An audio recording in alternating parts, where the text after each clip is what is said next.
Hey everyone, today I'm going to be covering a new way to plan that I haven't covered on this channel before. Although it has been around for years, it's the planner pad and it uses what they call a funnel system. So we'll be going over that today.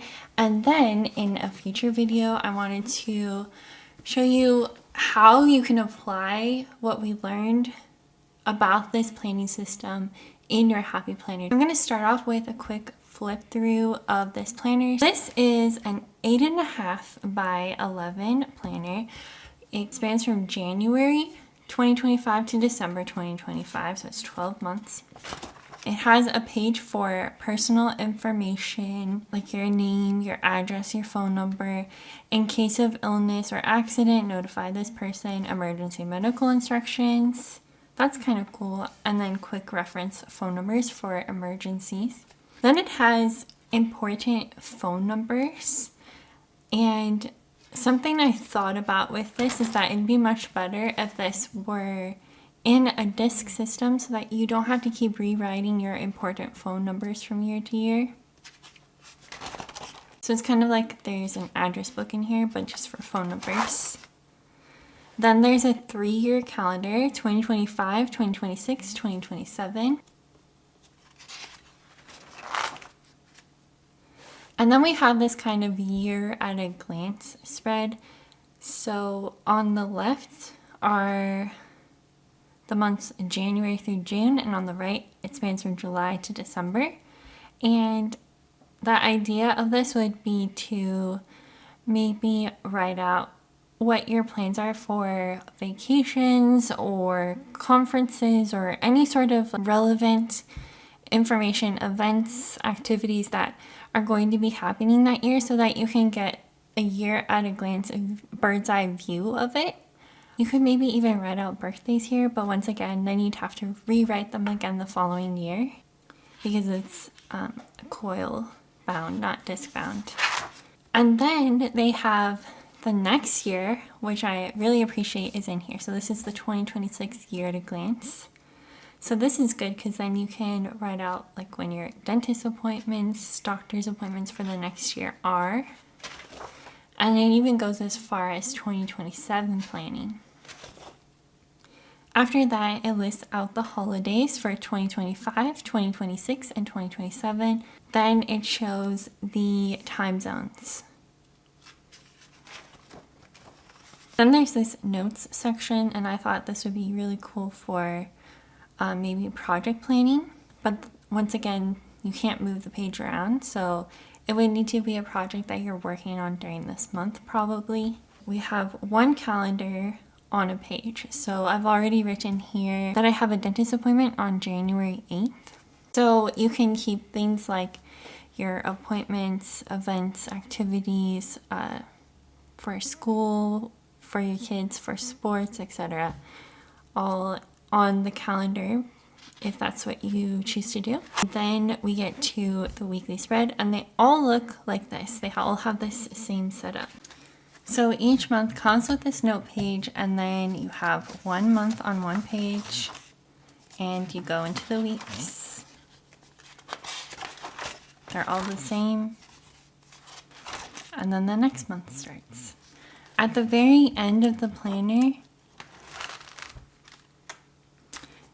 it has a month for January 2026 and a notes page. And then they have what they call goals and projects pages. And at the top of this, it says Sunday, Monday, Tuesday, Wednesday, Thursday, Friday, Saturday. But you could take some white out, cross those out, cover it with washi, and then use this page however you want. I'm personally not a big fan of these vertical lines though, because I feel like that's kind of restraining. There are 12 of these pages. And then you have a quick reference to 2024, 2025, 2026 calendars, which I'm assuming are back here so that you can quickly flip to them while you're planning out your projects. There are 3 parts to this funnel system: categorize, prioritize, and schedule. For this funnel system, the idea is that you want to break up your weekly tasks into different categories. So the first part of the funnel, the very top of the funnel, they call categorize. Basically, it's your projects and activities or what you need or want to do at some point in the future. So the first step that they say to do is to write down your categories.